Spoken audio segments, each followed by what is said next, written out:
السلام علیکم ورحمۃ اللہ وبرکاتہ۔ الحمد للہ رب العالمین والصلاة والسلام علی رسولہ الکریم وعلی آلہ وصحبہ ومن سار علی نہجہ الی یوم الدین وسلم تسلیما کثیرا، اما بعد۔ آج ہماری دورہ علوم شرعیہ کی حدیث کی کلاس رہے گی کہ جس میں ہم بلوغ المرام کی کتاب الجامع کہ جس میں آداب و اخلاق کے حوالے سے احادیث ہیں ان کو لے رہے تھے۔ سابقہ درس میں ہم نے ظلم کے حوالے سے حدیث لی تھی کہ رسول کریم صلی اللہ علیہ وسلم کا فرمان اتقوا الظلم فإن الظلم ظلمات یوم القیامہ، کہ ظلم سے بچو کیونکہ ظلم جو ہے یہ قیامت کے اندھیرے ہیں۔ اور دوسری آپ نے جو اس میں وصیت کی واتقوا الشح فإنہ اہلک من کان قبلکم، کہ بخل کنجوسی سے بچو کیونکہ یہ وہ چیز ہے کہ جس نے تم سے پہلے لوگوں کو ہلاک کیا تھا۔ اس کے بعد کی احادیث آج لیتے ہیں۔ حدیث نمبر 29 ہے، عن ابی ہریرہ رضی اللہ عنہ قال قال رسول اللہ صلی اللہ علیہ وسلم آیت المنافق ثلاث اذا حدث كذب واذا وعد اخلف واذا اؤتمن خان، رواہ البخاری مسلم۔ صحیح بخاری اور مسلم کی یہ حدیث کہ جسے ابو ہریرہ رضی اللہ تعالیٰ عنہ روایت فرماتے ہیں کہ رسول اللہ صلی اللہ علیہ وسلم نے فرمایا کہ منافق کی 3 نشانیاں ہیں۔ اذا حدث کذب، جب وہ بات کرتا ہے تو جھوٹ بولتا ہے۔ وَإِذَا وَعَدَ أَخْلَفَ، اور جب وعدہ کرتا ہے تو وعدہ خلافی کرتا ہے۔ وَإِذَا اؤْتُمِنَ خَانَ، اور جب وہ اس کے پاس امانت رکھی جاتی ہے یا اس کو امانت دار سمجھا جاتا ہے تو اس میں بددیانتی اور خیانت کرتا ہے۔ یہ بہت عظیم حدیث ہے کہ جس میں ہمیں منافقت کے حوالے سے تنبیہ کی گئی ہے۔ لوگ عام طور پر دنیا میں ان کے 3 گروہ ہوتے ہیں۔ ایک سچے مسلمانوں کا گروہ ہوتا ہے کہ جو خالص مخلص ہو کر اللہ پر ایمان لاتے ہیں اور اللہ کی عبادت مخلص ہو کر کرتے ہیں، اور دوسرا وہ گروہ ہے جو ان کے مد مقابل کھلے کافروں کا ہے، جو کھلے طور پر کفر پر ہوتے ہیں، اللہ کی نافرمانی پر اور اللہ کے دین کو جھٹلانے اور ٹھکرانے پر۔ اور ایک تیسرا گروہ ہے کہ جو بظاہر مسلمان ہوتے ہیں، اسلام کا لبادہ اوڑھتے ہیں، لیکن حقیقت میں وہ اندر سے یا تو کافر ہوتے ہیں یا ایمان اتنا کمزور اور ناتواں ہوتا ہے کہ جو ایمان جو ہے اللہ کے ہاں ناقابل اعتبار ہو، جس کو منافقت کا نام دیا جاتا ہے۔ اور یہ منافقت ہر زمانے میں رہی ہے تقریباً، لیکن خصوصاً عربوں کے ہاں یہ وہ لفظ ہے منافقت کا جو اسلام نے اس کا تعارف کروایا ہے۔ چونکہ عرب کے عام لوگ جاہل لوگ تھے، تو جن کے ہاں علمی تفصیلات اس طرح کی چیزیں نہ تھیں، تو اس لیے علماء کا کہنا ہے کہ منافقت کا لفظ جو ہے یہ اسلام کی، یعنی کہ اسلام نے اس کی تعریف کی ہے، یا اسلام نے اس کی پہچان کروائی ہے۔ اور منافقت بہت خطرناک چیز ہے جس کے ہم بعد اس کی نشانیاں اور بعد اس کے بھیانک انجام ذکر کریں گے، تو جس سے پتہ چلتا ہے کہ اس منافقت کی پہچان بہت ضروری ہے، تاکہ آدمی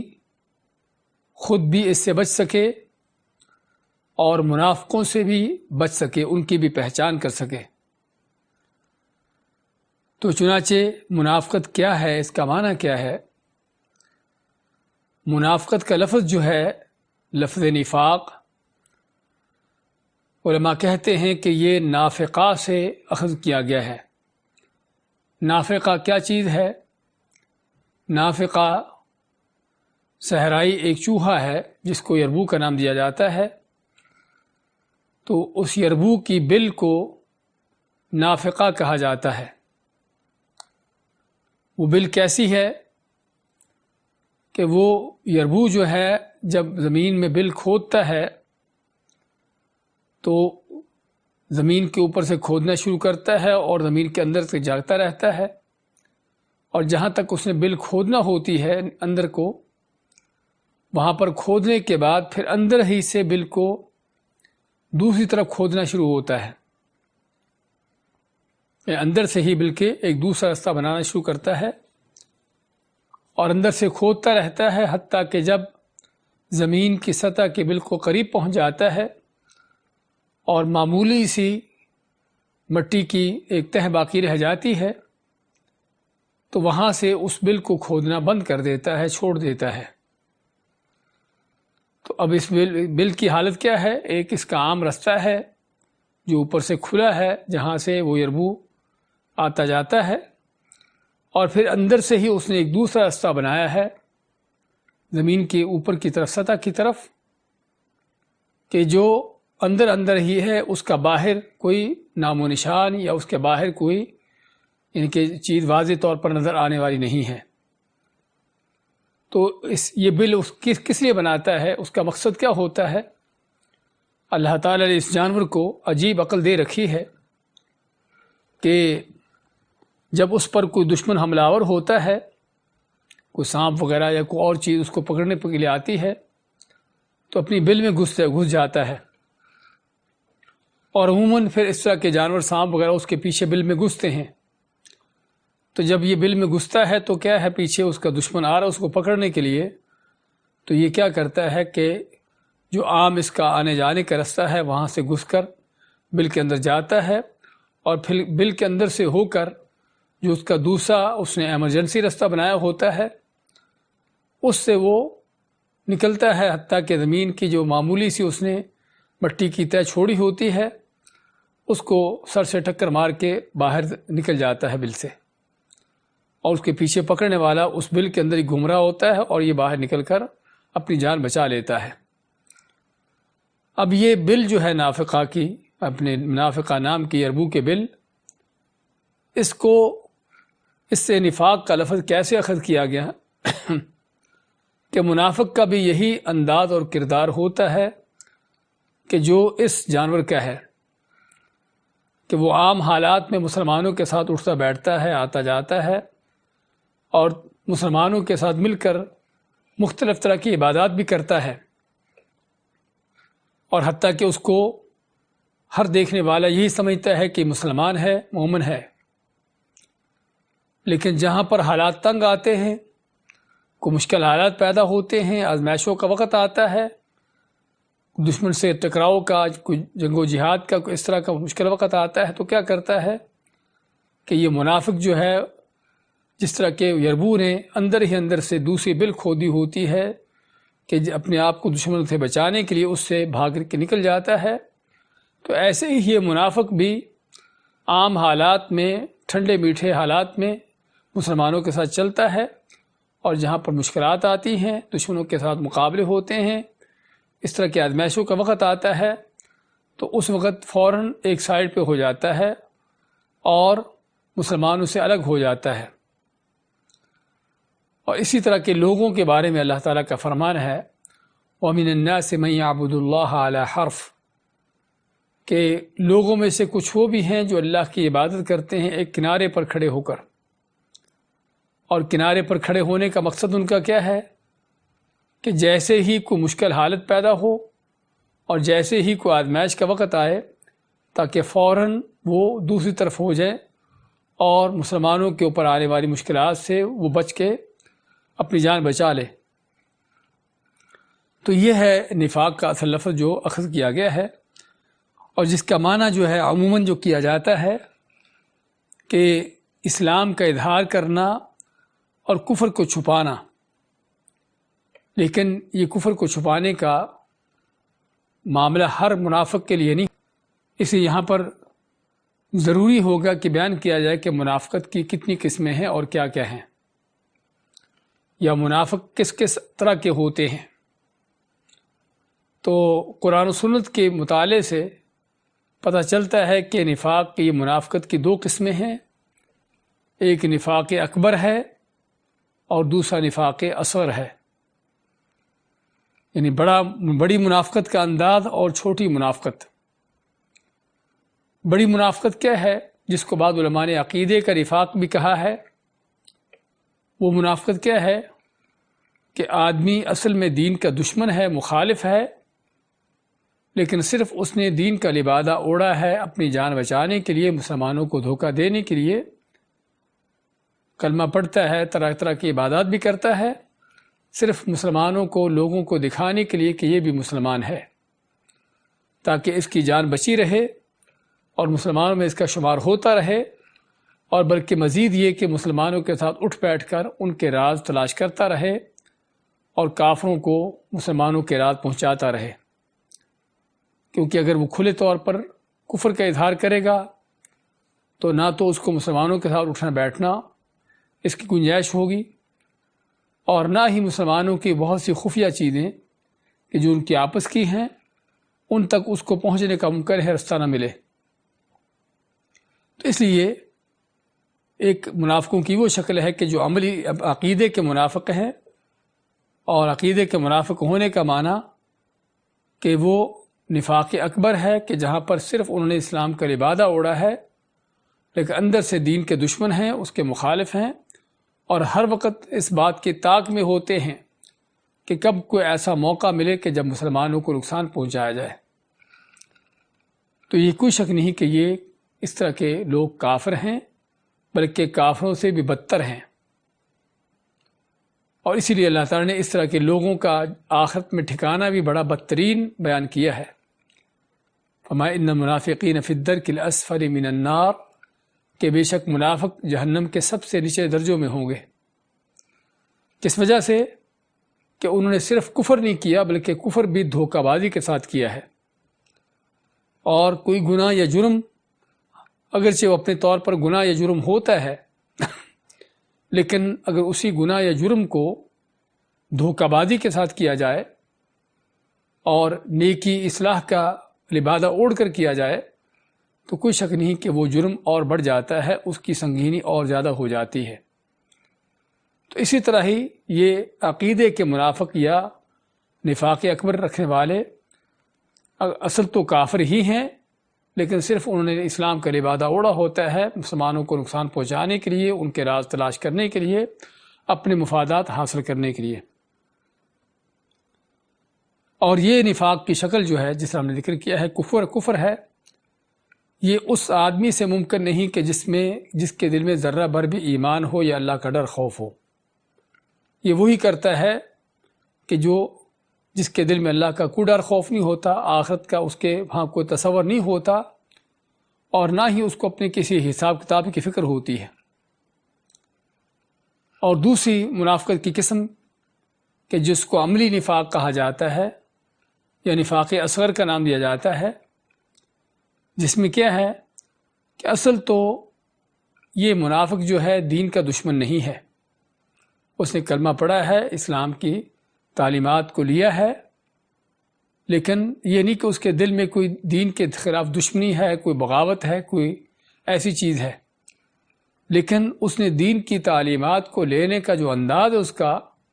وہ ایسا کمزور ہے، ایسا ڈھیلا ڈالا ہے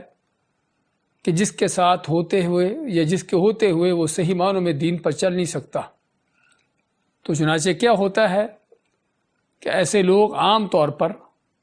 دیکھتے ہیں کہ کہاں ان کو دین میں آسانیاں نظر آتی ہیں یا آسان دین کا معاملہ نظر آتا ہے تو وہاں پر چلتے ہیں،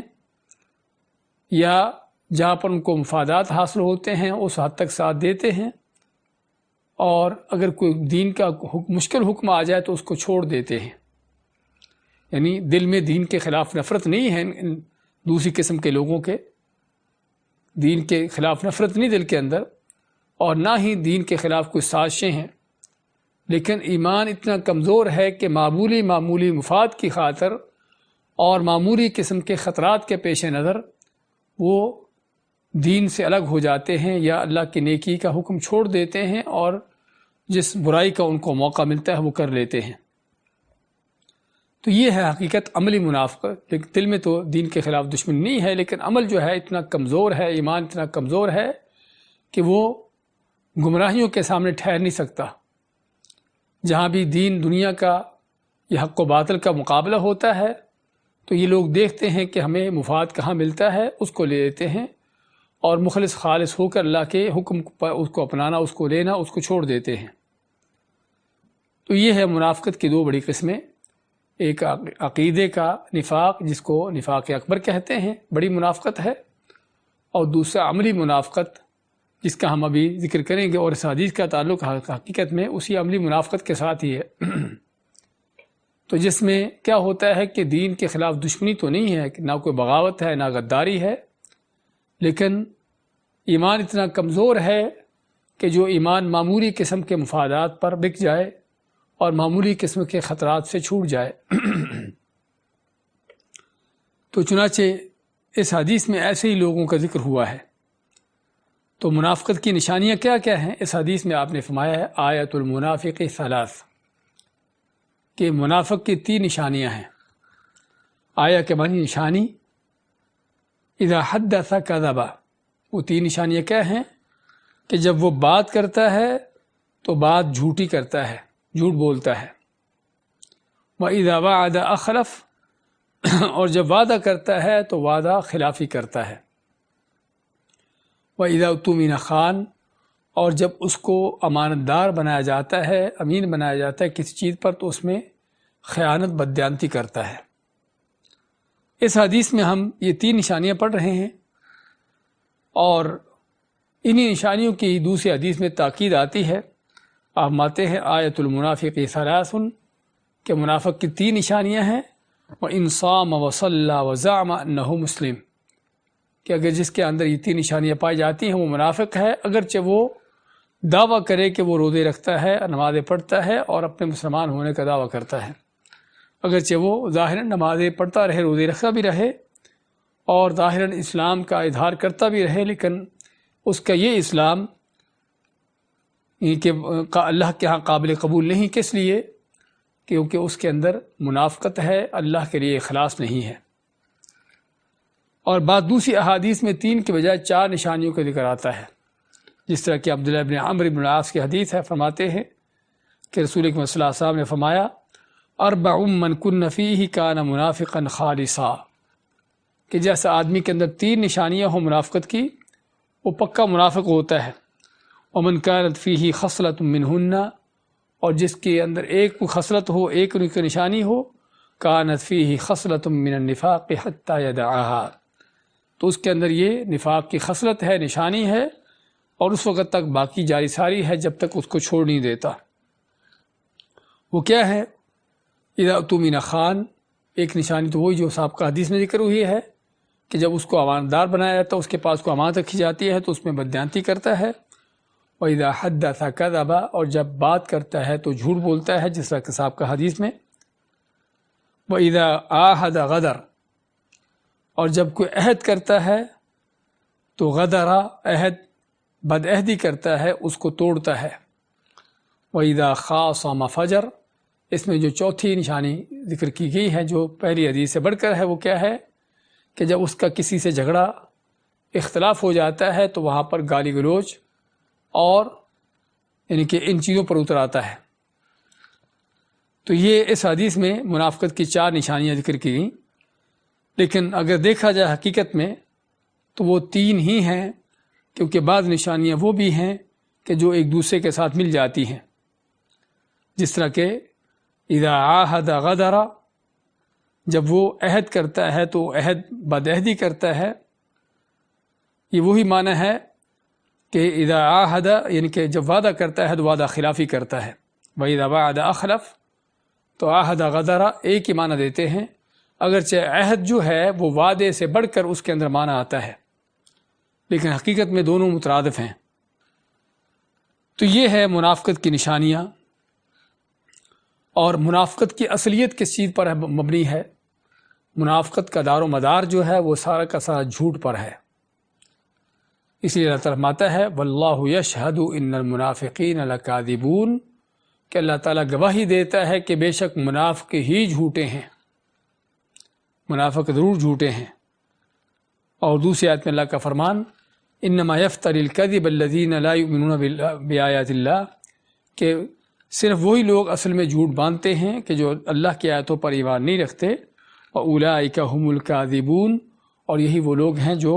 حقیقی معنوں میں جھوٹے ہیں۔ تو بات کر رہے تھے کہ منافقت کا دار و مدار جو ہے وہ جھوٹ پر ہے، کیونکہ منافق ایمان کا دعویٰ جھوٹا، وہ جو عمل کر کے دکھا رہے لوگوں کو وہ جھوٹا، اور جھوٹا ہونے کا معنی کہ وہ ظاہراً دیکھنے والے کو نیک نظر آتا ہے کہ بڑا 5 وقت کا پکا نمازی ہے، لیکن حقیقت میں اس کی یہ نمازیں جو ہیں اللہ کے لیے نہیں ہوتی، بندوں کو دکھانے کے لیے ہوتی ہیں تاکہ اس پر اسلام کا لیبل لگا رہے اور مسلمانوں میں شمار ہوتا رہے۔ تو اس لیے اس کی نماز، اس کی عبادت جھوٹی، اس کی باتیں جھوٹی، اس کا کلمہ پڑھنا جھوٹا، اور بھی اگر کوئی نیکی خیر کا کام کرتا ہے تو چونکہ اس کو اللہ کی رضا مقصود نہیں ہوتی، اللہ کو راضی کرنا مقصد نہیں ہوتا، تو اس کا ہر کام ہی جھوٹ پر مبنی ہوتا ہے۔ اور جب انسان اس انداز سے جھوٹا بن جاتا ہے، جھوٹ کے اوپر چل پڑتا ہے، تو پھر وہ جھوٹوں میں لکھ دیا جاتا ہے، حتیٰ کہ وہ اللہ کے یہاں جھوٹا ہی سمجھا جاتا ہے۔ تو یہ منافقت کی نشانیاں، اس کی علامتیں، اور اس میں دیکھا جائے تو ان نشانیوں کے اندر کچھ وہ چیزیں ہیں کہ جن کا تعلق زبان سے ہے، اور کچھ وہ ہیں جن کا تعلق دل سے ہے، اور کچھ وہ ہیں کہ جن کا تعلق جو ہے وہ انسان کے اعمال سے ہے۔ تو چنانچہ کون سی منافقت کی نشانی ہے جس کا تعلق زبان سے ہے؟ وہ کیا ہے؟ اذا حدث کذب، کہ جب بات کرتا ہے تو جھوٹ بولتا ہے۔ ہاں، بات کرنے کا تعلق کس سے ہے؟ زبان سے ہے، تو یہ اس کی قولی طور پر بددیانتی ہے، قولی منافقت ہے۔ اور کون سی وہ چیز ہے جس کا تعلق دل کے ساتھ ہے؟ ممکن ہے زبان سے اس کا اظہار نہ ہوتا ہو لیکن دل میں ہے، اس کے بارے میں اس کی علماء نے مثال دی ہے وعدہ خلافی کی، کہ وعدہ خلافی جو ہے اصل انسان کے دل سے اس کا تعلق ہے، کہ جب وہ کسی سے وعدہ کرتا ہے اس کے دل میں کیا وعدہ پورا کرنے کا پروگرام ہے یا نہیں ہے، ہاں اس کا تعلق دل سے ہے۔ تو اس سے یہ بھی معلوم ہوا کہ وعدہ خلافی اس وقت جو ہے منافقت کی نشانی ہوگی کہ جب آدمی وعدہ کرتے ہوئے ہی اس کے دل میں ہو کہ میں نے یہ پورا نہیں کرنا، میں نے اس کے خلاف چلنا ہے۔ کسی سے آدمی وعدہ کرتا ہے، کوئی عہد کرتا ہے، اور عہد وعدہ کرتے ہوئے ہی اس کے دل میں ہے کہ میں اس کو پورا نہیں کرنے والا، بس اس کو دھوکہ دے رہا ہوں، بس اس کو یعنی کہ وقتی طور پر ٹرخا رہا ہوں جیسے بھی کہتے ہیں، لیکن اس کا پورا کرنے کا مقصد نہیں ہے، تو کوئی شک نہیں کہ اس کے دل کی بدنیتی ہے، کہ جو دلی نفاق ہے اور دلی نفاق کی علامت ہے۔ اور تیسرا کیا ہے؟ فعلی نفاق، اس کا عملی نفاق۔ عملی نفاق کی علماء نے مثال دی ہے امانت داری کی، کہ کسی کے پاس اگر امانت رکھی جاتی ہے تو اس میں بددیانتی کرتا ہے، اور بددیانتی بھی، امانت بھی کیا ہے اور بددیانتی بھی کیا ہے، یہ ایک بہت وسیع موضوع ہے کہ جس کو ہم مختصر طور پر بیان کرنا چاہیں گے کہ امانت جو ہے ہر وہ چیز جو ہے وہ انسان کو جو اللہ کو ملی ہے، ہر وہ چیز جو انسان کو اللہ کی طرف سے ملی ہے، یہ اس کے پاس کیا ہے؟ امانت ہے۔ اور سب سے بڑی امانت اللہ کی طرف سے انسان کو جو ملی ہے وہ اللہ کا دین ہے، جس کے بارے میں اللہ فرماتا ہے انا عرضنا الامانۃ علی السماوات والارض والجبال، کہ بے شک ہم نے امانت کو پیش کیا آسمان و زمین اور پہاڑوں پر۔ تو کیا ہے کہ ان سبھی نے اس امانت کو اٹھانے سے انکار کیا، فابین ان یحملنها واشفقن منها، کہ اس کو اٹھانے سے انہوں نے انکار کیا اور ان پر خوف طاری ہو گیا، تو یہ وہ امانت جو دین کی امانت ہے، سب سے بڑی امانت۔ اور پھر انسان کو ہر ملی ہوئی نعمت اللہ کی طرف سے امانت ہے، اس نعمت کا اسی طریقے سے استعمال کیا جا رہا جس طرح اللہ نے حکم دیا ہے، اس کا غلط استعمال نہ کیا جانا، یہ ہے اس امانت کا حق ادا کرنا۔ اور جب غلط استعمال کرتے ہیں تو یہ اس اللہ کی امانت میں بددیانتی ہے۔ اسی امانتوں کے اندر انسان کو ملی ہوئی طاقتیں، قوتیں، صلاحیتیں ہیں۔ آنکھوں کو دیکھنے کی صلاحیت جو اللہ نے دی ہے، کانوں کو سننے کی دی ہے، زبان کو بولنے کی دی ہے، اور دل دماغ کو سوچ و فکر کی صلاحیتیں،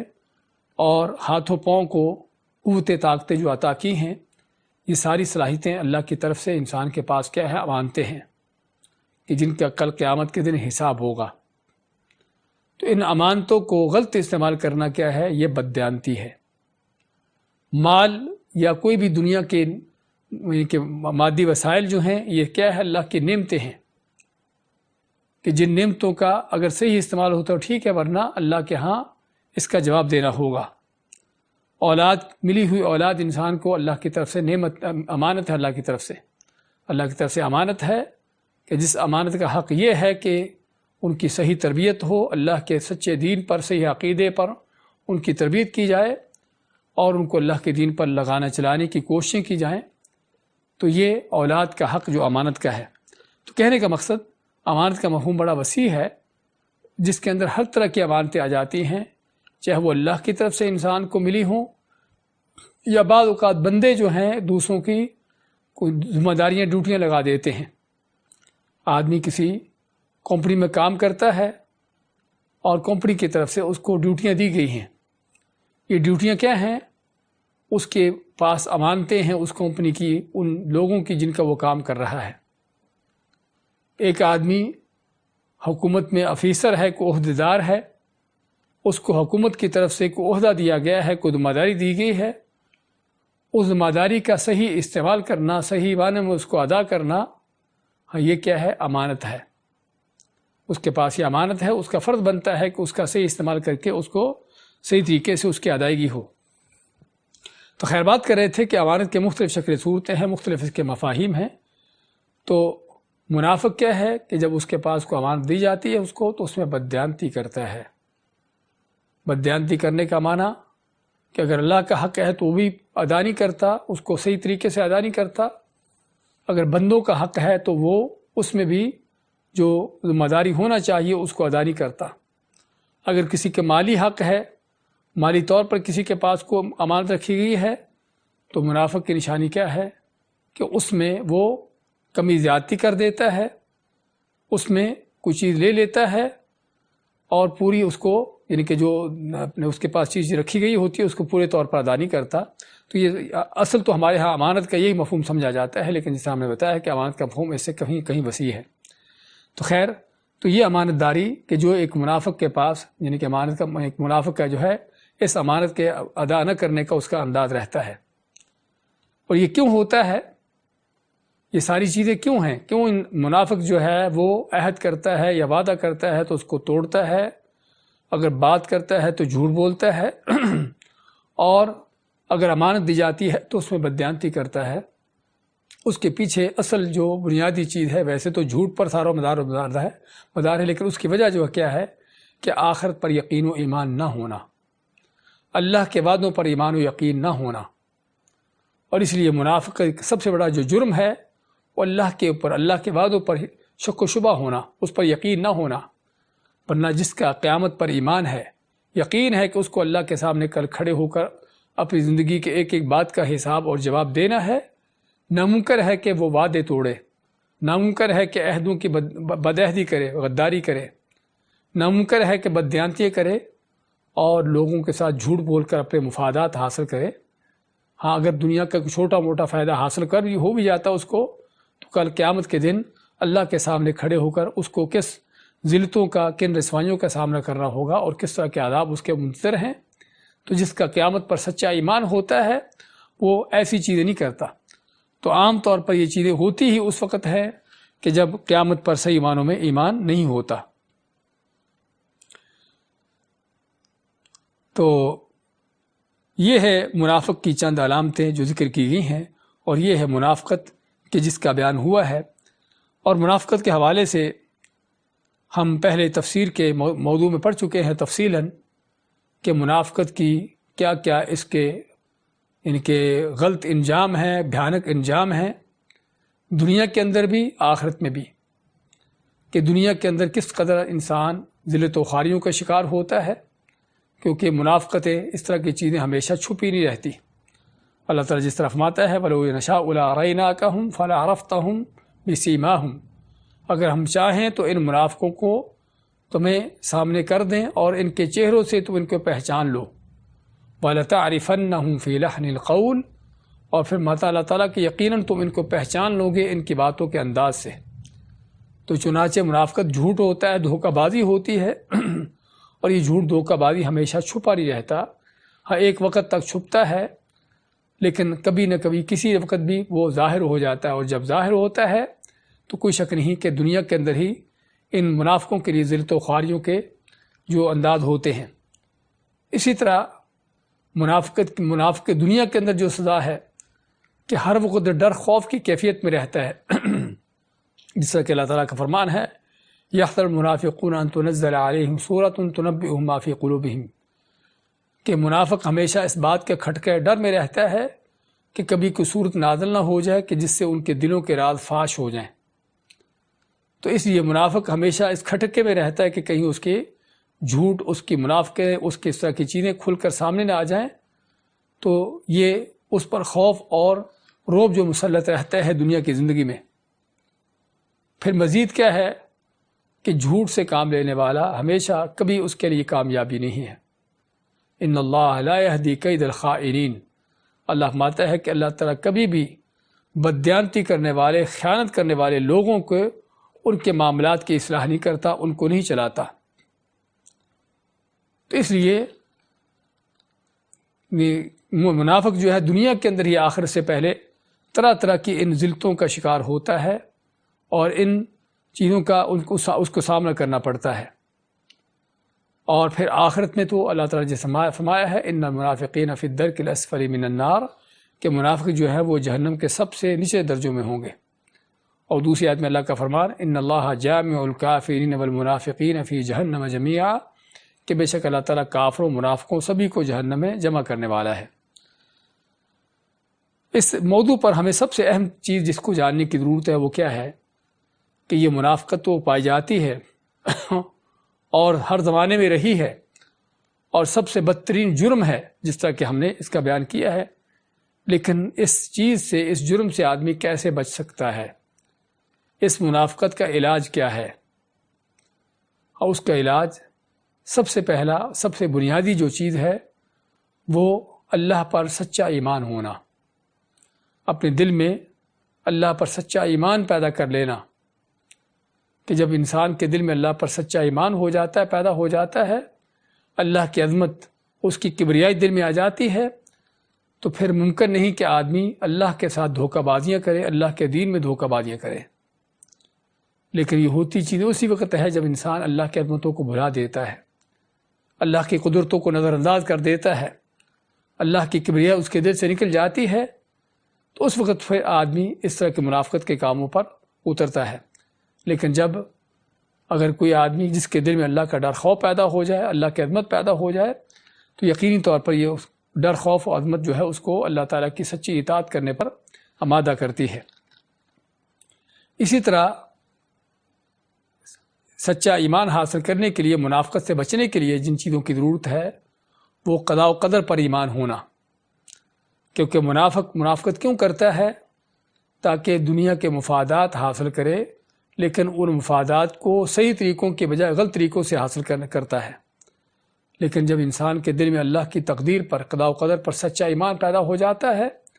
تو پھر اس کو پتہ ہے کہ جو چیز اللہ نے میرے لیے لکھی ہے مجھے مل کے رہے گی، کوئی مجھے اس سے چھین نہیں سکتا، کوئی چیز اس چیز کو مجھ سے چھین نہیں سکتا، اور جو چیز اللہ نے میرے نہیں لکھی اس چیز کو وہ پا نہیں سکتا کہ چاہے کچھ بھی کیوں نہ ہو جائے۔ تو اللہ کی تقدیر پر سچا ایمان یہ بھی وہ چیز ہے کہ جو انسان کو صحیح عمل پر اور اللہ کے لیے خالص مخلص ہو کر عمل کرنے پر ابھارتا ہے۔ اسی طرح انسان سچا ہو کر تب چل سکتا ہے، منافقت سے تب چل سکتا ہے اس پر کہ جب اس کو جب اپنے آپ کا محاسبہ کرتا رہتا ہے۔ عموماً انسان، بہت سے لوگ یعنی لاپرواہی کی زندگی میں ہوتے ہیں، پتہ ہی نہیں کہ ہم کیا کر رہے ہیں، ہماری عبادات، ہماری نیکیاں کس انداز سے ہو رہی ہیں۔ تو جب آدمی محاسبہ نہیں کرتا اپنے آپ کا تو اس وقت بھی اس لاپرواہی کی زندگی گزارتے ہوئے پتہ نہیں چلتا کہ میں کیا نیکی کر رہا ہوں، کیا برائی کر رہا ہوں، کون سی چیز میرے اللہ کے لیے خالص ہو کر ہو رہی ہے اور کون سی چیز جو ہے وہ منافقت کے اس میں پہلو ہیں۔ تو اپنے آپ کو محاسبہ کرنا۔ اسی طرح انسان کو اس بات کا ڈر، خوف ہونا کہ یہ منافقت، اس کا نتیجہ کیا ہوتا ہے کہ ایسے منافقوں کی موت، ان کا خاتمہ ہمیشہ برا ہوتا ہے، کفر پر، بے ایمانی پر، اللہ کے دین سے روگردانی پر، کیونکہ جب اللہ کے ساتھ سچے ہو کر چلتے نہیں ہیں تو پھر اللہ تعالیٰ بھی ان کو وہ اللہ کو دھوکہ دیتے ہیں، اللہ ان کو دھوکہ دے رہا ہوتا ہے۔ اللہ کی طرف سے دھوکہ ان کو کیا ہوتا ہے کہ ان کو سمجھ آتی ہے کہ ہم بڑی نیکیاں کر رہے ہیں، حالانکہ وہ نیکی ہوتی نہیں ہے، وہ صرف اس کو دھوکہ ہوتا ہے، اور اسی لیے مرنے سے پہلے آخری اوقات میں، دنیا کی زندگی کے آخری اوقات میں کوئی ایسا کھلا کفر کے کام کر کے مرتا ہے کہ جس سے جہنم کو چلا جاتا ہے۔ تو اس لیے انسان اپنے خاتمے کو ہمیشہ اس چیز پر نظر رکھے کہ اگر وہ اللہ کے دین پر سچا مخلص ہو کر نہیں چلتا تو اس کا خاتمہ کس انداز سے برا ہو سکتا ہے۔ اسی طرح اس منافقت سے بچنے کے لیے ضروری ہے کہ منافقوں کی صفات جانی جائے، منافقت کی ہر کیفیتوں کو جانا جائے، تاکہ آدمی کو پتہ ہو کہ کون سی صفت جو ہے منافقوں کی ہے، کون سی خصلت منافقوں کی ہے، تاکہ اس سے بچ کے رہے۔ اور اس کے مد مقابل چاہیے کہ اللہ تعالیٰ کے نیک بندوں کی، مخلص بندوں کی سیرتوں کا مطالعہ کیا جائے کہ اللہ کے نیک بندے، صحابہ، تابعین، ائمہ کرام، ان لوگوں کے اندر اللہ کے لیے کس قدر اخلاص تھا، کس قدر منافقت اس طرح کی چیزوں سے دور تھے۔ تو ان لوگوں کی سیرتوں کا مطالعہ کرنے سے انسان کے سامنے ایک عملی نمونہ پیش ہوتا ہے کہ دین پر کیسے چلنا ہے اور کس طرح سے انسان اپنے عمل کو خالص کر سکتا ہے۔ اور پھر سب سے بڑی چیز اس میں کہ اللہ سے دعا گو ہونا، کیونکہ توفیق اللہ کے ہاتھ میں ہے۔ دلوں کو خالص کرنا یا دلوں کے اندر ٹیڑھ پیدا کرنا یہ اللہ کی طرف سے ہے۔ اس لیے اللہ سے ہمیشہ دعا گو رہنا کہ اللہ تعالیٰ انسان کو اخلاص عطا کرے، منافقت سے بچائے رکھے۔ اور ان میں سے قرآن و سنت کی ایک دعائیں ہیں کہ جن دعاؤں میں خصوصی طور پر نفاق کے حوالے سے، منافقت کے حوالے سے پناہ مانگی گئی اور عمل کو خالص کرنے کے لیے اللہ تعالیٰ سے اس بات کی دعا کی گئی۔ تو خیر بات کر رہے تھے کہ یہ ہے اس حدیث کا خلاصہ جو ہم نے ذکر کیا ہے کہ آیت المنافق ثلاث، کہ منافق کی 3 نشانیاں ہیں۔ اذا حدث کذب، جب بات کرتا ہے تو جھوٹ بولتا ہے، واذا وعد اخلف، اور جب وعدہ کرتا ہے تو وعدہ خلافی کرتا ہے، واذا اؤتمن خان، اور جب اس کو امانت دار بنایا جاتا ہے، اس کے پاس کو امانت رکھی جاتی ہے تو اس میں بددیانتی اور خیانت کرتا ہے۔ اس کے بعد ہم دوسری حدیث لیتے ہیں، حدیث نمبر 30، وعن ابن مسعود رضی اللہ عنہ قال قال رسول اللہ صلی اللہ علیہ وسلم، کہ رسول کریم صلی اللہ علیہ وسلم نے فرمایا، سباب المسلم فسوق وقتالہ کفر، کہ مسلمان کو گالی دینا، گالی گلوچ کرنا یہ فسق ہے، نافرمانی ہے، گناہ ہے۔ وقتالہ کفر، اور اس سے قتال کرنا یا اس سے جنگ کرنا، اس سے لڑائی کرنا کیا ہے؟ یہ کفر ہے۔ یہ بھی بہت عظیم حدیث ہے، خصوصاً لوگوں کے ساتھ معاملات کے حوالے سے، کہ انسان معاشروں کے اندر رہتے ہوئے، لوگوں کے ساتھ رہتے ہوئے، طبی طور پر انسان کے ساتھ، کسی کے ساتھ اونچ نیچ ہوتی ہے، کوئی کمی زیادتی ہوتی ہے، اور کسی کے ساتھ ناراضگی ہوتی ہے، اس طرح کی کیفیتیں ہوتی ہیں، کسی سے کوئی نقصان ہو جاتا ہے، اور کوئی کسی کے اوپر تہمت اور بہتان بازی کر دیتا ہے، یعنی طرح طرح کی ایسی چیزیں ہیں کہ جو انسان کو لوگوں کے ساتھ رہتے ہوئے پیش آتی ہیں۔ تو چنانچہ اس میں پھر ہوتا کیا ہے کہ بعض اوقات جب کسی کی طرف سے ظلم زیادتی ہوتا ہے، کوئی نقصان کر دیتا ہے، کوئی ایسی چیز کسی سے ہو جاتی ہے، تو پھر آدمی غیر و غصہ میں آتا ہے اور اس میں آ کر جو ہے وہ طعن و تشنیع کرنا، گالی گلوچ کرنا اور اس طرح کی چیزیں کرنا شروع کر دیتا ہے، اور بعض اوقات معاملہ اس سے آگے بڑھ کر بلکہ لڑائی جھگڑے تک اور قتل و قتال تک بھی پہنچتا ہے۔ تو چنانچہ رسول اکرم صلی اللہ علیہ وسلم نے اس حدیث میں ہم کو تعلیم دی کہ مسلمان کو گالی گلوچ کرنا، طعن و تشنیع کرنا، بہتان بازیاں کرنا، اس کے اوپر الزام لگانا، یہ ساری کی ساری سباب کے اندر آ جاتی ہے۔ سباب کے اندر صرف گالی گلوچ نہیں بلکہ ہر طرح کی وہ چیزیں کہ جو کسی پر طعن بازی کرتے ہوئے، کسی پر بہتان بازی کے شکل میں یا کسی کو گالی گلوچ کے انداز سے کی جاتی ہو۔ تو اللہ کے نبی صلی اللہ علیہ وسلم فرماتے کہ کسی مسلمان کو گالی دینا، کسی مسلمان کو گالی گلوچ کرنا کیا ہے؟ یہ فسوق ہے، نافرمانی ہے، گناہ ہے۔ گناہ کیوں ہے؟ کیونکہ اس میں عام طور پر گالی گلوچ میں غلط الفاظ استعمال ہوتے ہیں، بہتان بازیاں ہوتی ہیں، جھوٹ بولا جاتا ہے، افترا بازی ہوتی ہے، کسی پر غلط تہمتیں لگتی ہیں، تو کوئی شک نہیں کہ یہ ساری گناہ کی باتیں ہیں۔ لیکن یہاں پر نبی اکرم صلی اللہ علیہ وسلم نے جو فرمایا کہ سباب المسلم فسوق، کہ مسلمان کو گالی دینا جو ہے وہ فسوق ہے، تو اس کا معنی کیا ہوا کہ اگر مسلمان نہ ہو تو پھر کیا اس کو گالی دے سکتے ہیں؟ اصل تو یہ ہے کہ حتیٰ کہ کسی کافر کو بھی بلا وجہ گالی دینا جائز نہیں ہے، لیکن اگر کوئی کافر سے ایسا کام ہو، ایسی چیز ہو، تو اس کو گالی دینے کی اجازت ہے، جس کی مثال صلح حدیبیہ کے وقت کافروں کی طرف سے، مکہ والوں کی طرف سے مسلمانوں کے پاس جو ایلچی آیا، جو بات چیت کرنے کے لیے آدمی ان کی طرف سے آیا، تو اس نے رسول اکرم صلی اللہ علیہ وسلم کو کیا کہا؟ کہنے لگا کہ یہ آس پاس تمہارے جو لوگ مجھے اٹھتے بیٹھتے نظر آتے ہیں اور پتہ چلتا ہے کہ تمہارے بڑے خدمت گزار ہیں، تمہارے جان نثار ہیں، کہ جب کوئی جنگ کا وقت آئے گا، کوئی ایسا مشکل وقت آئے گا تو یہ سارے لوگ بھاگ جائیں گے۔ یعنی اس نے مسلمانوں کو اس طرح کا طعنہ دیا، بلکہ صرف مسلمانوں کو نہیں بلکہ آپ صلی اللہ علیہ وسلم کو طعنہ دیا کہ تم اپنے ساتھیوں کے اوپر اعتماد نہ کرو، یہ تمہارے ساتھی جو ہے اس طرح کے بے وفا لوگ ہیں کہ جیسے ہی کوئی مشکل ہوگی فوراً بھاگ اٹھیں گے۔ تو ابو بکر صدیق رضی اللہ تعالیٰ نے اس کی بات سنی، اس کا یہ طعنہ سنا،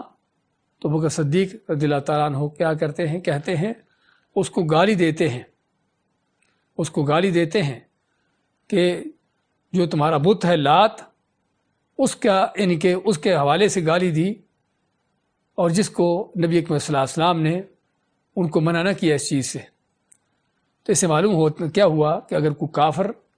کوئی ایسا کام کرتا ہے کہ جس میں مسلمانوں کو پرطعن و تشنیع ہو یا کوئی ایسی چیز ہو تو اس کو گالی دی جا سکتی ہے۔ لیکن کیا کسی اگر کوئی مسلمان گالی گلوچ کرتا ہے تو اس کو بھی گالی کا جواب گالی سے دیا جا سکتا ہے؟ اصل تو یہ ہے کہ بری بات کا جواب بری سے نہ دیا جائے، بری چیز کا جواب بری سے نہ دیا جائے، بلکہ اصل یہ ہے کہ بری چیز کا بھی جواب اچھائی سے دیا جائے، بری بات کا جواب بھی اچھائی سے دیا جائے، کہ گالی گلوچ ہو یا طعن و تشنیع ہو یا کچھ بھی ہو، اس کا جواب اچھائی سے دینا۔ اس کے بارے میں کیا ہے اللہ تعالیٰ کا فرمان کہ اگر کوئی اس طرح کی چیز ہے، برائی کی چیز ہے، تو اس کو کیا ہے؟ ادفع باللتی ہی احسن، اس کو بہتر سے بہتر انداز سے، اچھی سے اچھی چیز سے اس کا جواب دو، اس سے روکو۔ اس کا نتیجہ کیا ہوگا؟ فَإِذَا الَّذِي بَيْنَكَ وَبَيْنَهُ عَدَاوَةٌ كَأَنَّهُ وَلِيٌّ حَمِيمٌ، اس کا نتیجہ یہ ہوگا کہ جس کے اور تمہارے درمیان کوئی عداوت دشمنی ہے وہ تمہارا گہرا دوست بن جائے گا۔ اگر گالی گلوچ کرنے کے والے کا جواب دعاؤں سے دیا جائے، اس کے لیے خیر خواہی کی باتوں سے دیا جائے، تو کوئی شک نہیں کہ اس پر اللہ تعالیٰ کی رضا بھی ہے، اور جس کو آپ گالیوں کے جواب میں دعائیں دے رہے ہیں اس کے اوپر بھی جو ایک بہت بڑا اثر ہوگا کہ اس کی دشمنی جو ہے وہ دوستی کے ساتھ پلٹ جائے گی۔ تو اس لیے اللہ تعالیٰ نے اس بات کی تعلیم دی، بات کر رہے تھے کہ گالی کا جواب گالی سے دینا اصل تو یہ ہے کہ نہ دیا جائے، بلکہ بہتر ہے کہ آدمی گالی دینے والے کو بھی دعائیں دے یا کم از کم اس کو سمجھا دے۔ لیکن بعض اوقات گالی دینے والا یا کوئی بری بات کہنے والا جو ہے، اس کے مقابلے میں اسی طرح کی بری بات کہنے کی اجازت ہے، جس طرح کہ اللہ تعالیٰ کا فرمان ہے وَجَزَاءُ سَیِّئَةٍ سَیِّئَةٌ مِثْلُهَا، اگر تم سے کوئی بری بات کرتا ہے، برا کام کرتا ہے، تو اس کی جزا، اس کا بدلہ کیا ہے؟ اسی طرح کی برائی اس کے ساتھ کی جانا۔ اور مزید اللہ کا فرمان وَلَمَنِ انتَصَرَ بَعْدَ ظُلْمِهِ فَأُولَٰئِكَ مَا عَلَيْهِم مِّن سَبِيلٍ، کہ جن پر ظلم ہوا، جن پر زیادتی ہوئی، وہ اپنے ظلم کا اگر بدلہ لیتے ہیں تو ان پر کوئی رستہ نہیں، یعنی ان کو اس بات کی اجازت ہے۔ لیکن بہتر کیا ہے؟ وَلَا مَنْ صَبَرَ وَغَفَرَ فَإِنَّ ذَلِكَ مِنْ عَزْمِ الْأُمُورِ، لیکن ایسی چیزوں کو برداشت کر کے صبر کر دینا اور درگزر کر دینا، اللہ ماتا ہے إِنَّ ذَلِكَ لَمِنْ عَزْمِ الْأُمُورِ، بے شک یہ باتیں بہت ہمت کی اور بہت عزم کی باتیں ہیں۔ تو یہ ہے گالی گلوچ کے حوالے سے۔ اور مزید اس میں گالی گلوچ کے حوالے سے یہ بھی ہے کہ گالی گلوچ کرنے والے دو شخص، اور یہاں پر سباب کا لفظ جو ہے علماء کہتے ہیں کہ ایک طرف سے نہیں بلکہ دونوں طرف سے ہے۔ تو اگر کوئی گالی گلوچ کسی کو کرتا ہے اور آگے سے مد مقابل جو ہے اگر اس کی گالیوں کا جواب صرف اسی حد تک دیتا ہے، اس سے زیادہ نہیں بڑھتا، تو اللہ کے نبی صلی اللہ علیہ وسلم نے کیا فرمایا؟ المستبانی ما قال فعل البادی ما لم يعتد المظلوم، کہ دو آپس میں جھگڑنے والے، آپس میں ایک دوسرے کو گالی گلوچ کرنے والے، اگر تو جس نے گالی گلوچ شروع کی ہے وہ تو گالی دے رہا ہے، لیکن جو مقابلے والا ہے وہ صرف اسی حد تک اس کو جواب دیتا، اس سے اگر ہی بڑھتا تو ایک سارا گناہ کس کو جا رہا ہے؟ جس نے گالی گلوچ کرنا شروع کی ہے، سارا گناہ اس کے سر پر ہے۔ لیکن اگر جواب دینے والا بھی آگے سے بڑھ کر جواب دیتا ہے تو پھر وہ بھی اس جرم میں برابر کا شریک ہو جاتا ہے۔ اور ویسے یہ ہے کہ اگر کوئی کسی کو گالی گلوچ کر رہا ہو اور آگے سے آدمی صبر سے کام لے، اس کی گالیوں کا جواب نہ دے، اس کی طعن و تشنیع کا جواب نہ دے، تو اللہ تعالیٰ فرشتہ مقرر کر دیتا ہے کہ جو فرشتہ جو ہے اس کی طرف سے اس کو جواب دیتا ہے، جس کی دلیل یا جس کی مثال ابو بکر صدیق کے واقعے میں آتی ہے کہ کسی آدمی کا ان کے ساتھ جھگڑا ہوا تو وہ ابو بکر صدیق کو گالی گلوچ کر رہا ہے، اور ابو بکر صدیق آگے سے خاموش ہیں، اور رسول اکرم صلی اللہ علیہ وسلم بیٹھے ہوئے تھے، تو آپ ابو بکر صدیق کی خاموشی دیکھ کر خوش ہو رہے ہیں کہ بہت اچھا ہے کہ آگے سے جواب نہیں دے رہے۔ لیکن آخر میں جب وہ اسے بہت زیادہ گالی گلوچ کی، بہت زیادہ طعن و تشنیع کی، تو ابو بکر صدیق سے بھی نہ رہا گیا، انہوں نے بھی اس کو جواب میں کوئی بات کہہ دی۔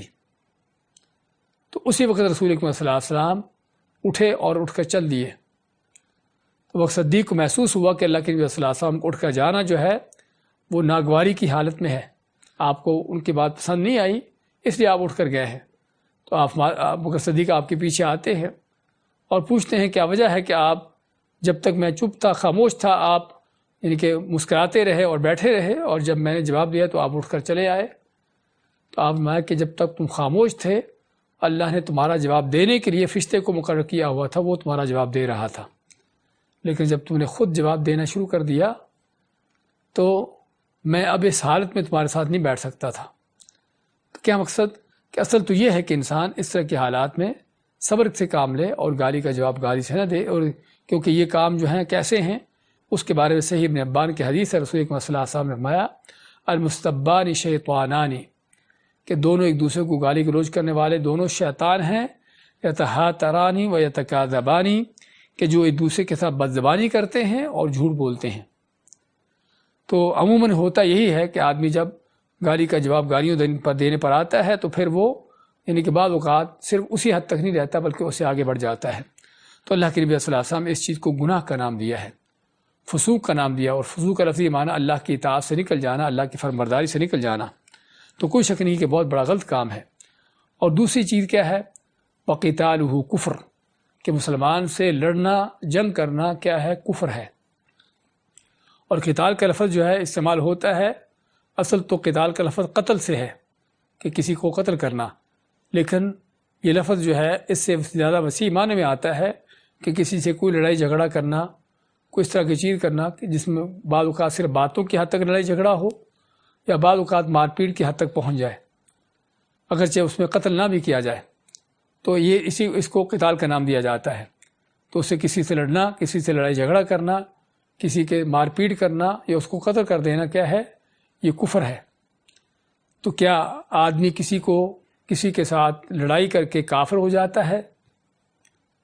اور یہاں پر ہم ایک بہت اہم مسئلہ ہم کو اس حدیث سے مل رہا ہے، وہ کیا ہے کہ کوئی شک نہیں کہ گالی دینا بھی بڑا گناہ ہے اور کسی مسلمان سے لڑنا بھی بڑا گناہ ہے۔ تو کیا آدمی بڑا گناہ کرنے سے اسلام سے خارج ہو جاتا ہے، کافر ہو جاتا ہے؟ یا کہ بعض وہ گناہ ہیں کہ جن کے کرنے سے آدمی کافر ہوتا ہے لیکن ہر بڑے گناہ کے کرنے سے آدمی کافر نہیں ہوتا۔ تو بڑے گناہ جن کے کرنے سے آدمی کافر ہوتا ہے اس میں سب سے بڑی چیز جو شرک ہے۔ ان اللہ لا یغفر ان یشرک بہ، کہ اللہ تعالیٰ نہیں معاف کرتا کہ اس کے ساتھ شرک کیا جائے،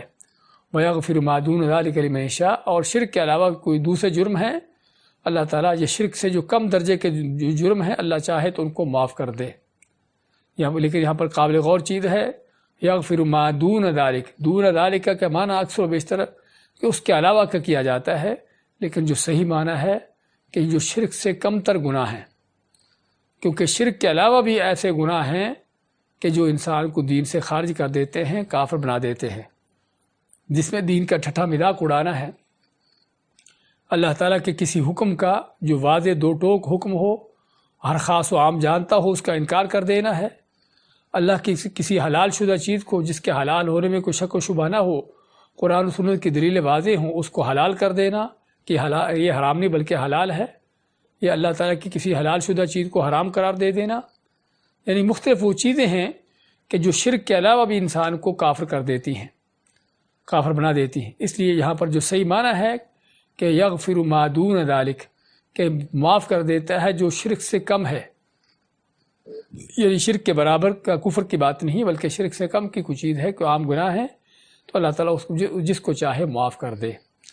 تو اس ایسے کیا پتہ چلا کہ بعض وہ گناہ ہیں کہ جو ان کے کبیرہ گناہ ہیں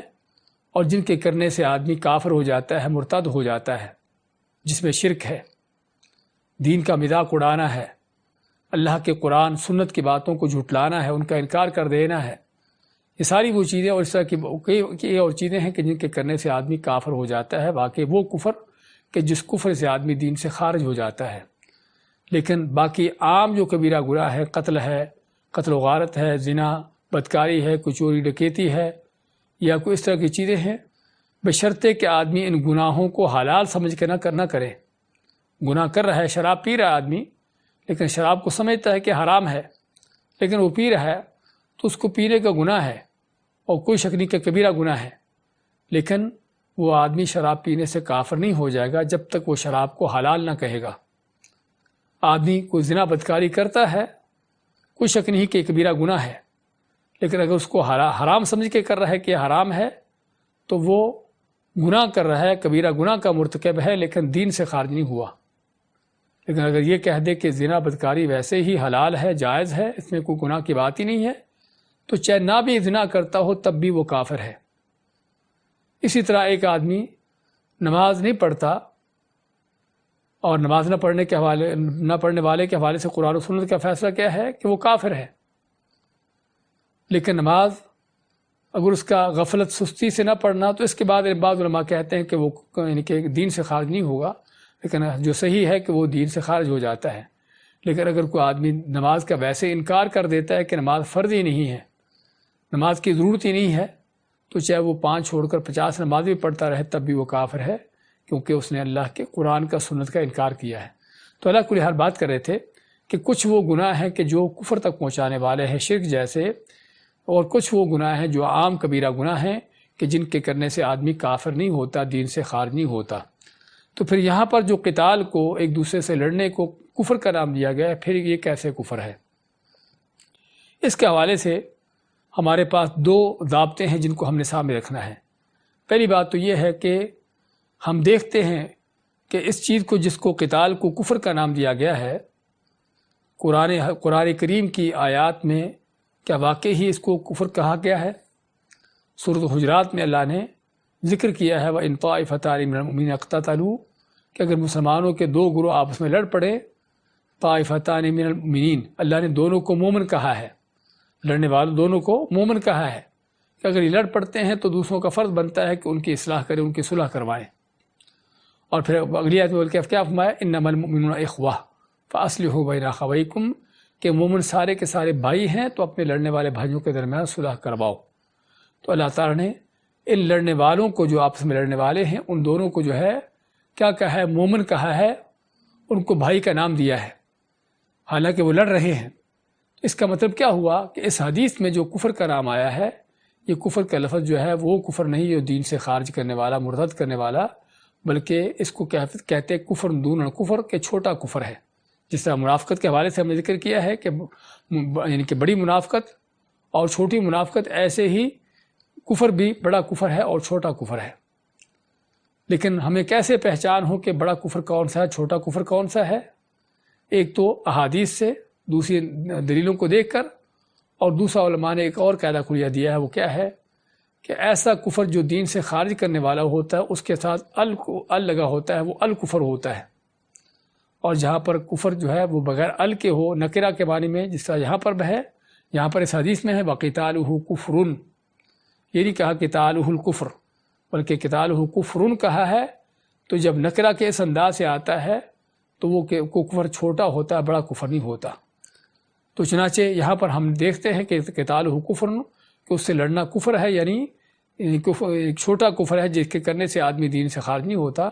لیکن نماز کے حوالے سے ہم کیا پڑھتے ہیں؟ اللہ کے نبی صلی اللہ علیہ وسلم کا فرمان من ترک الصلاۃ فقد کفر، یا دوسری حدیث میں العہد الذی بیننا وبینہم الصلاۃ من ترکھا فقد کفر۔ تو یہاں پر کفر جو فعل ماضی کا لفظ لگا کر، اور بعض دوسری روایتوں میں الکفر کا نام بھی آتا ہے۔ تو خیر کہنے کا مقصد کہ جہاں پر الکفر ہوگا، ال لگا ہوگا، وہ ایسا کفر ہے جو دین سے خارج کرنے والا ہے،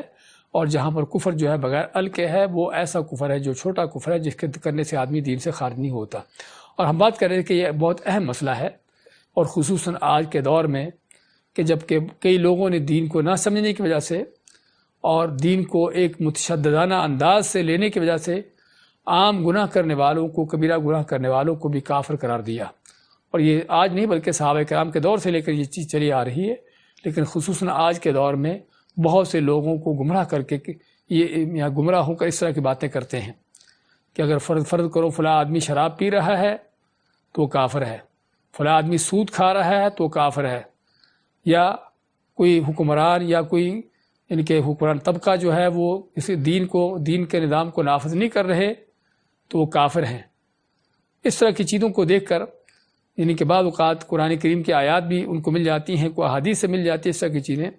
تو ایسے لوگوں کو کافر قرار دے رہے ہیں۔ لیکن حقیقت یہ ہے کہ کسی کو کافر قرار دینا بہت بڑا جرم ہے،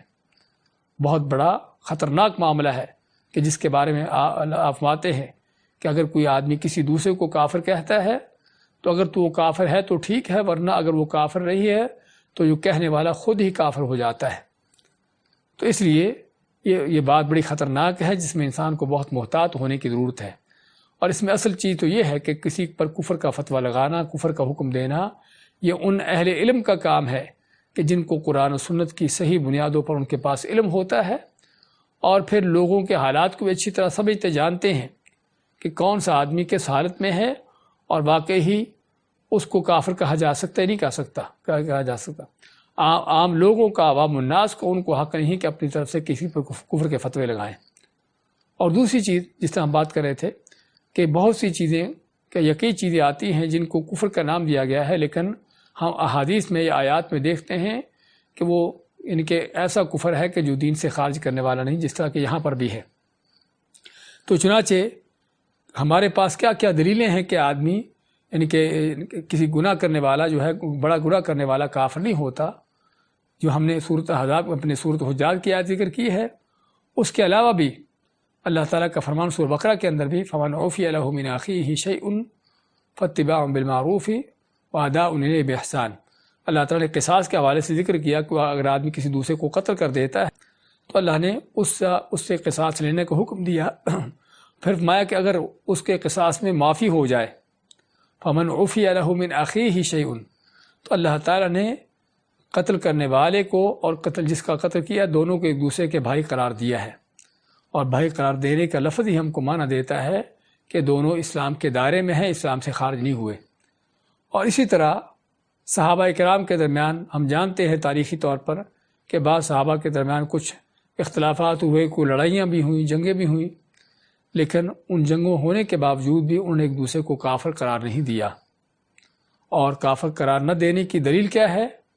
کہ جن صحابہ کی آپس میں لڑائیاں ہوئیں، ایک دوسرے کے مخالف لڑے، حتیٰ کہ بعد میں قتل بھی دوسروں کو کر دیا، لیکن پھر بھی جس کو قتل کیا یا قتل ایک دوسرے کے انہوں نے یعنی کہ ان کے مالوں کو غنیمت نہیں جانا، ان کے بیوی بچوں کو جو ہے غلام لونڈی نہیں بنایا، جو اس بات کی دلیل ہے کہ صرف ان کو ایک دوسرے کے ساتھ لڑائی ہوئی، جنگ ہوئی،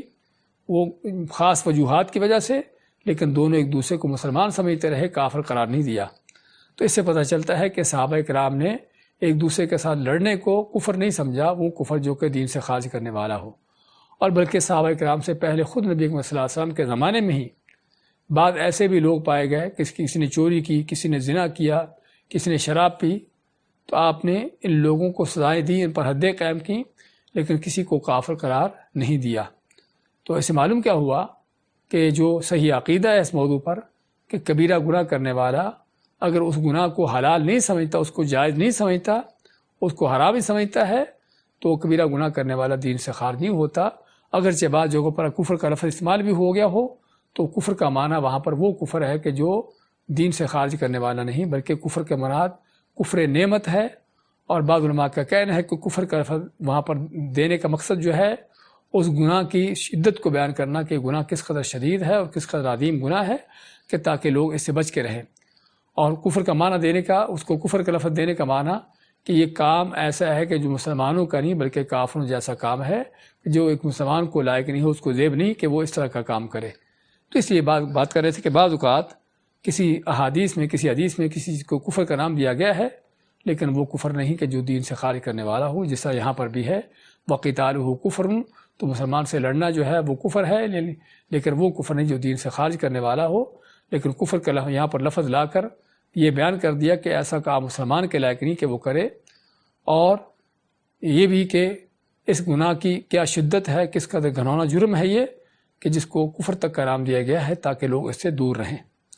تو یہ حدیث جس میں بیان کیا گیا کہ مسلمان کو گالی گلوچ کرنا کتنا بڑا گناہ کا کام ہے، کہ جو ایک مسلمان کو لائق نہیں ہے، اور اگر لڑائی جنگ کرتا ہے تو اس سے بڑھ کر ہے جو کفر تک پہنچا دیتا ہے کہ جو دین سے خارج نہ کرنے والا ہو۔ تو یہ تھی آج کی 2 حدیثیں کہ جس میں ہم نے منافق کے بارے میں بھی بیان کیا کہ منافقت کیا ہوتی ہے، اس کا معنی کیا ہے، اور منافقت کی کیا قسمیں ہیں، اور اس کی کیا کیا نشانیاں اور علامتیں ہیں جو احادیث میں ذکر آئی ہیں، اور پھر یہ ہے کہ منافقت سے آدمی کیسے بچے اور کس طرح سے کیا کیا وہ اسباب و ذرائع ہیں کہ جن کو اپنا کر آدمی اس کے بچ سکتا ہے اور اپنے آپ کو سچے ایمان پر لگا سکتا ہے۔ اور دوسری حدیث ہم نے کہ جو مسلمان کے خلاف گالی گلوچ کرنا، ان کو اس کے قتل و قتال کرنا، اس حوالے سے کہ یہ چیز کیسی ہے، اور اس میں بنیادی مسئلہ جس بات کا ذکر ہوا کہ کبیرہ گناہ کرنے والا اگر وہ شرک جیسا گناہ نہیں ہے، ایسا گناہ نہیں کہ جو شرک کے درجے کا ہو، تو اگر عام گناہ ہے تو ایسا گناہ کرنے والا جو ہے وہ کافر نہیں ہو جاتا جب تک اس گناہ کو حلال نہ سمجھ لے۔ بارک اللہ فیکم و جزاکم اللہ خیر۔